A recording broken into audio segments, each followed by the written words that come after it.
In example 4.9, it tells us to use the graph of y equals f of x, and you can see the graph of f here below, and we're supposed to use that to graph the function called g of x, and g of x is going to be given by f of 2x. So we can see that there's this multiplier here of 2, and it's being multiplied by x.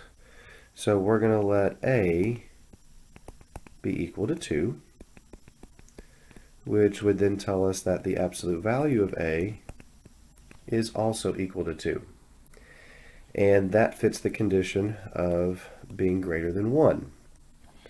So since our multiplier is multiplying the x value, then that means that we're dealing with something horizontal. So that's when we go and look at that definition closely, and we want to decide, is this supposed to be a horizontal stretch, or is this going to be a horizontal shrink? And the definition would say that this is going to be a horizontal shrink. And to determine what factor we're shrinking by, we're supposed to take the reciprocal of our multiplier. So that would be reciprocal of 2. We call that 1/2. So we're going to be shrinking by a factor of 1/2. So I need to look at the key points, and I want to analyze the key points and apply the transformation to those. So for example, I'm going to take the point that's the y-intercept located at 0, 3. And by definition, I'm supposed to be taking the x value, and I'm supposed to multiply it by my factor, which in this case the factor is 1/2. Well, if I multiply 0 by 1/2, it doesn't change. It's still 0. So the point at the y-intercept is still going to be there even for my new function. But if I look at, say, the point 2, 1, let me write that one down, 2, 1, then I would need to multiply that x value by 1/2.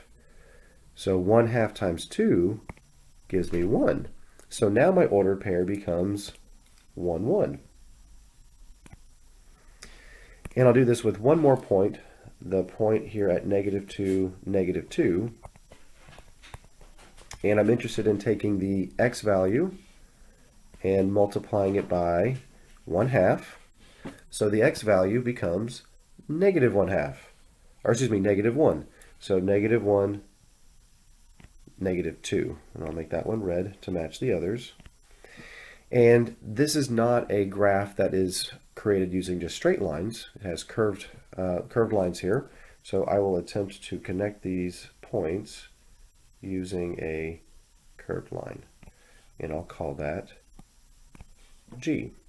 So notice that as I was executing the transformation, I didn't change a y value at all. All I was doing was changing the x value. So you would notice that the points that were to the right of the y-axis, so here's your y-axis, any point that was to the right ended up getting closer to the y-axis. Any point that was to the left also got closer to the y-axis. This is a shrinking effect, and it's shrinking in the horizontal direction. So it's getting closer to that vertical axis or the y-axis.